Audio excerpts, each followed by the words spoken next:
मैं जसवंत वर्मा स्वराज्य आईएएस के डिजिटल प्लेटफॉर्म में स्वागत करता हूं। जैसे कि आप जानते हैं कि भारत सरकार के द्वारा हाल ही में शास्त्रीय भाषाओं की जो सूची है उनको संशोधित किया गया, उसमें कुछ नए जोड़े। तो हम इसी से संबंधित कुछ बातें करने वाले हैं इस लेक्चर में। छोटी सी जो है लेक्चर है और इसमें चूंकि हमारे एग्जाम के लिए बहुत महत्वपूर्ण हो सकते हैं, इसीलिए पहले तो हमें यह समझना है एक्चुअल में कि भारत में भाषाओं से संबंधित जो प्रावधान है आधिकारिक रूप से या कोई संवैधानिक रूप में या फिर कानूनी रूप में या फिर नीति के स्तर में तो कहां पर है।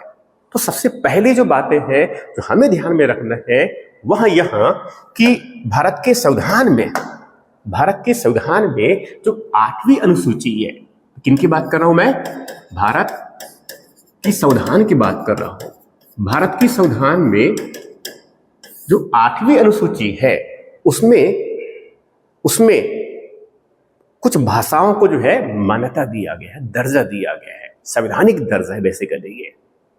उन भाषाओं की सूची में जो मूल संविधान हमारा जो हुआ करता था उसमें मूल संविधान में उसमें 8वीं अनुसूची के अंतर्गत 14 भाषाओं को उसमें मान्यता दर्जा दिया गया था।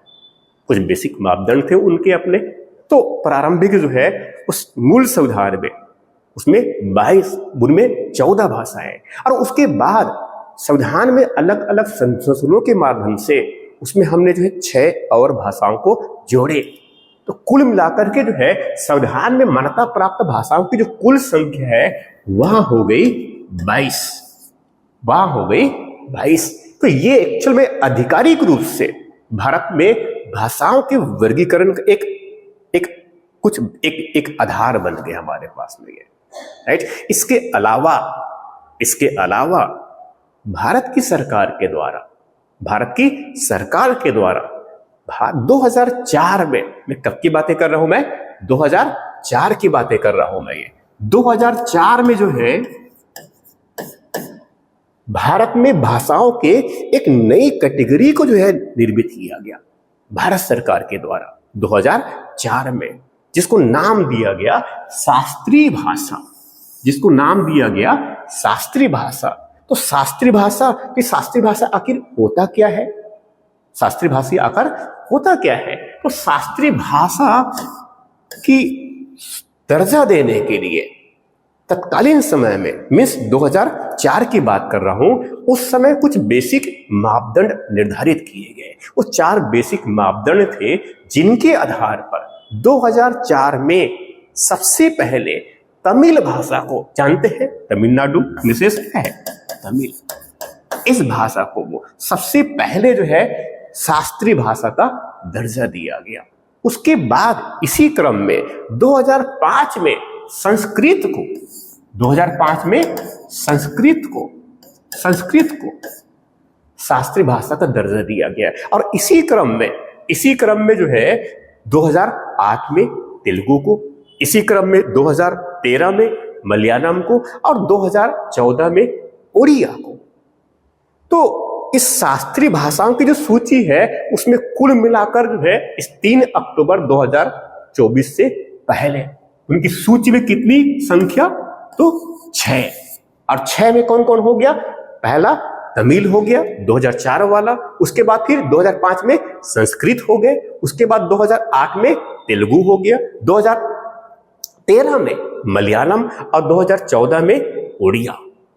तो ये पहले के 6 थे। मगर हाल ही में भारत सरकार के द्वारा मंत्रिमंडलीय निर्णय में यहां निर्णय लिया गया, बैठक में यहां निर्णय लिया गया 3 अक्टूबर 2024 को कि उस सूची में और उसके जो मापदंड थे उनमें थोड़ी कुछ बदलाव किया गया, क्योंकि कुछ समय पहले ही जो है उसके कुछ मापदंड में बदलाव किया गया था जिनके आधारों पर इनको शास्त्रीय भाषाओं का दर्जा दिया जाता है, राइट। तो उसमें कुछ संशोधन किए गए और उन्हीं संशोधनों के आधार पर उन संशोधन नए मापदंड के अनुसार अभी हाल ही में जो है 3 अक्टूबर 2024 को 5 और भारतीय भाषाओं को शास्त्रीय भाषा का दर्जा दिया गया। शास्त्रीय भाषा का दर्जा दिया गया। अब वो शास्त्रीय भाषा जो है का दर्जा देने के लिए कुछ बेसिक उसके मापदंड है, कुछ उससे बेसिक मापदंड है। तो उसके 4 मापदंड भारत सरकार ने बताए हैं, जिन आधारों पर जो है उनको शास्त्रीय भाषा का दर्जा दिया गया। वो 4 आधार की बात कर रहा हूं मैं, 4 मापदंड की बात कर रहा हूं। जिन्हें पहली जो मापदंड है कि कम से कम 1500 वर्ष से लेकर के 2000 वर्षों की अवधि का उनका आरंभिक ग्रंथ उपलब्ध हो, एक पहला मापदंड। दूसरा जो मापदंड कि जो ये प्राचीन साहित्यिक ग्रंथों जो है इनके बोलने वाले लोग जो है वो अपनी पीढ़ी का उनको विरासत मानते हो, अपनी पीढ़ी का विरासत मानता हो। वैसे जो है यह जो ग्रंथ है वो ज्ञान से संबंधित ग्रंथ हो, कविताएं, पूरा लेख, तत्व, अभिलेख, स्तंभ लेख, इन भाषाओं का हमें प्राप्त हो।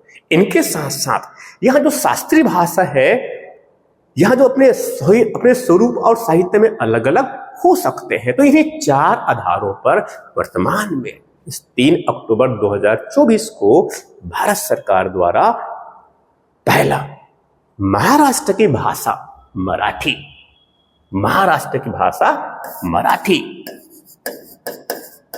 इनको दर्जा दिया गया शास्त्रीय भाषा का। और वैसे ही जो है पाली और प्राकृत, पाली जानते हैं प्राचीनतम ग्रंथ बौद्ध धर्म से संबंधित है, प्राकृत जैन धर्म से संबंधित जो प्राचीनतम ग्रंथ है इसमें उपलब्ध है। तो जिनकी बोलने वाले जो लोग हैं अभी वर्तमान में बहुतायत में, कुछ थोड़ी बहुत बहुतायत तो नहीं, थोड़ी मात्रा में मध्य प्रदेश, उत्तर प्रदेश और बिहार यहां मिलते हैं। मैं किनकी बात कर रहा हूं मैं? पाली और प्राकृत, पाली और प्राकृत। वैदिक संस्कृत के बाद जो आम बोलचाल की जो भाषा विकसित हुई पाली, जिनको प्रथम प्राकृत भी कहते हैं, उसके बाद द्वितीय प्राकृत के रूप में प्राकृत। तो ये भाषा कहां बोली जाती है? मध्य प्रदेश, उत्तर प्रदेश और बिहार। इसके अलावा बंगाल की भाषा, पश्चिम बंगाल की भाषा बांग्ला, इनको भी शास्त्रीय भाषा का दर्जा दिया गया। और वैसे ही जो उत्तर पूर्वोत्तर क्षेत्र हमारा, उनमें असमिया को भी जो है शास्त्रीय भाषा का दर्जा दिया गया। तो इस प्रकार से वर्तमान में जो नई शास्त्रीय भाषा, उनकी सूची में कितने को सम्मिलित किया गया? 5 को सम्मिलित किया गया। नंबर 1 क्या है? नंबर 1 क्या है इसमें? मराठी है। नंबर 2 क्या है इसमें? पाली और प्राकृत, फिर उसके बाद असमिया और बांग्ला। तो इस प्रकार से वर्तमान में इस शास्त्रीय भाषा की सूची में वह संख्या हो गए हैं कुल 11। Thank you.